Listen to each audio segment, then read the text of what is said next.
Welcome back to the channel, guys. In today's video I'm going to show you how to remove and install the Holden Commodore sedan headliner in the VNVP VRVS models.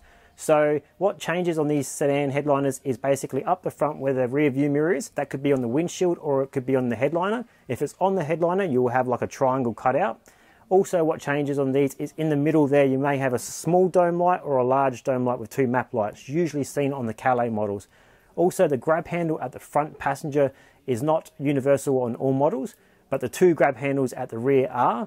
You can also have courtesy lights behind those grab handles, usually seen on Calais models as well.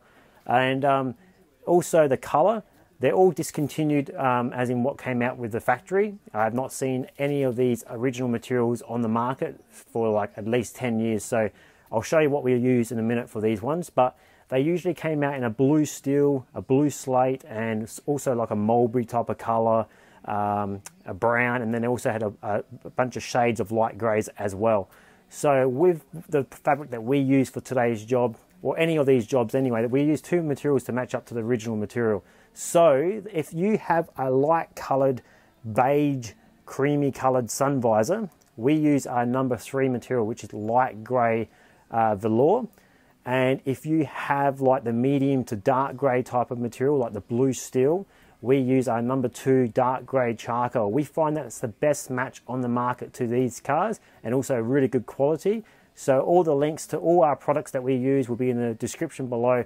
Make sure you check that out, and also give this video a thumbs up and make sure you subscribe to this channel. Let's get stuck into the video.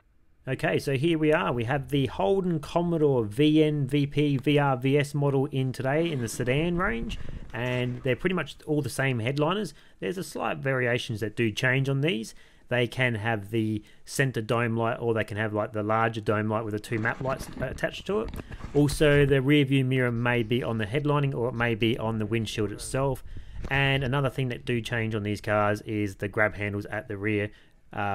They can just change the actual shape of them as well, but the holes don't change where they're cut and fitted.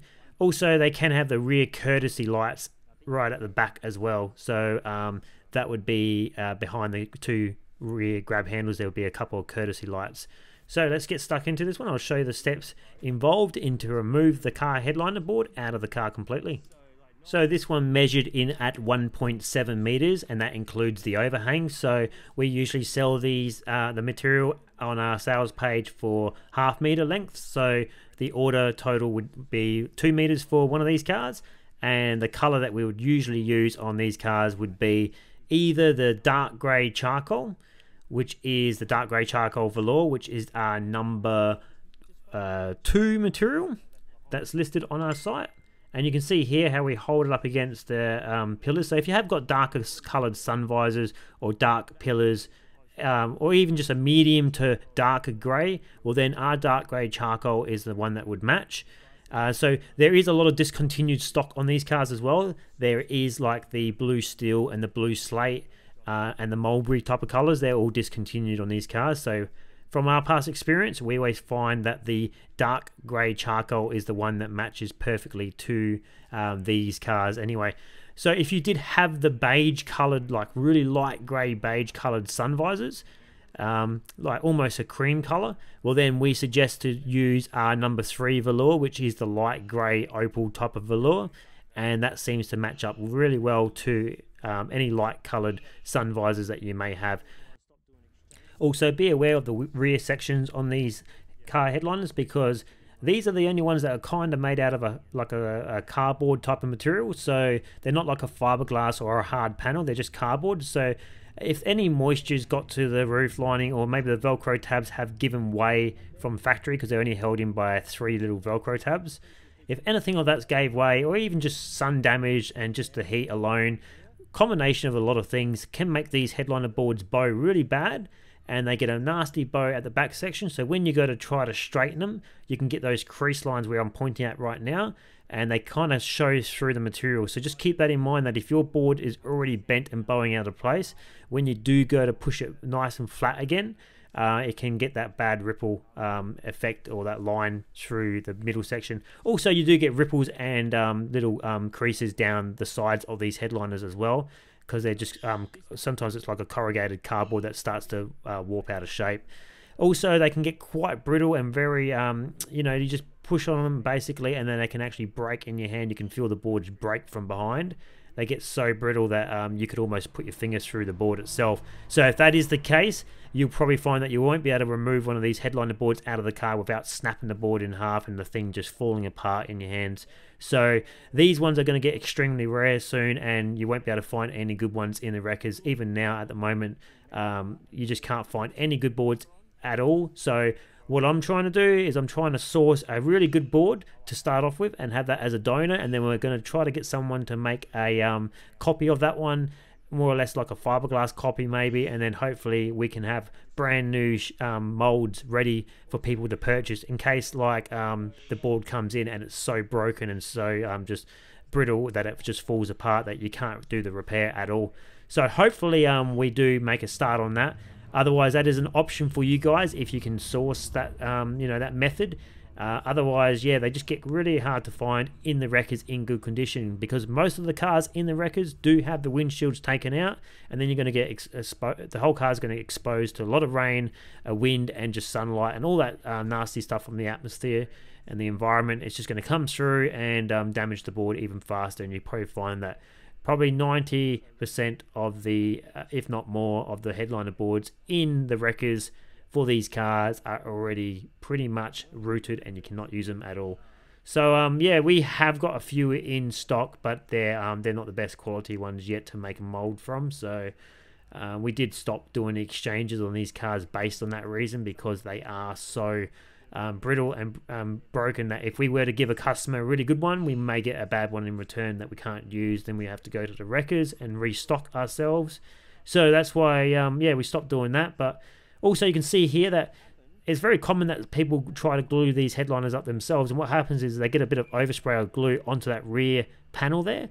And that's what you want to make sure, because when you go to remove the headlining board out of the car, if the fabric was glued to that panel, you may potentially break that panel. So just make sure that there's no overspray of glue that's been added where that panel, that rear panel, has been accidentally stuck to the material itself, because you want to take that apart first before you drop the headlining board down. Normally we just leave that rear panel intact, because what we do, the process to remove the headlining board out of the car would be, we just usually flex the headlining away from the A pillars and then lift it away from the B pillars and then pull it away from the complete rear C section, so the C pillars and the rear panel itself. So we just leave everything intact at the rear, and you can do that if yours is in good condition. So if your rear C pillars are nice and sturdy and that rear panel piece is intact and not glued accidentally to the headlining board itself or the material, you can then just pull the headlining board completely away from the rear section, do what you have to do when the board's out, recover it, and then when you go to reinstall the board back in, you can just slide it underneath that whole rear section at the back there. So that just prevents you from removing any of these sun damaged plastics, because almost guaranteed that if you were to start on these plastics and remove them, they're going to be so sun damaged that yeah, the A pillars may potentially just snap in your hands while you're trying to take it out. So we start by taking that flap off the grab handle, and you'll gain access to 2 Phillips head screws on either side of the grab handle. I do apologize for the darkness of this video. It does seem to be the GoPro is not letting enough light into the lens. I think our settings at the beginning of these recording these videos, yeah, we haven't got the settings correct on that one. So, but I'll try to take you guys through a majority of what we're doing anyway. So all these cars are all held in, and all the panels are all held in by a Phillips head screw. So that's all you would need, just a screwdriver there.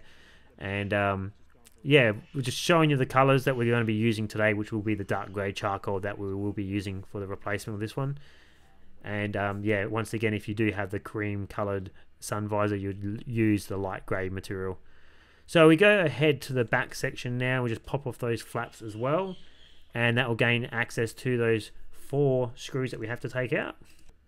Next, we will move to taking the sun visors off. Just be careful with the sun visor clips. They're so brittle these days that just by taking it off, that clip itself can actually damage, or when you go to reinstall it, and just by sliding the sun visor back on. So just be gentle there. Even spray a bit of CRC or dry lube silicone spray or anything like that. It may potentially help it slide back on, or just gently hold the clip in your hand in a firm grip as you slide those that sun visor clip onto the clip itself.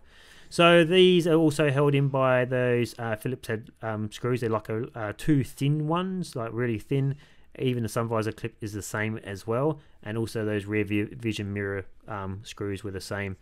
So get behind this lens by, you can use your fingertips as well, that does work, or you can just use a flat edge screwdriver. You'll find that in the center there's a little cutout where you can actually get behind it and just pop the lens cap off itself. Starting from the front or the rear may help. You know, I think it's the rear that's much easier to work with. So the front one kind of tucks in, and the rear one's the one that you got to put a bit of pressure on. But once again, those are quite very brittle as well. They're either broken already. It's very common that those tabs are going to be broken, and if they are, you can either replace them. There is brand new ones you can buy these days from Holdens or Fords, because they're a universal part. Those ones, they actually got the stamps on them for Holden and Ford, so because they also came out in the EL series of the Ford and the EAs as well.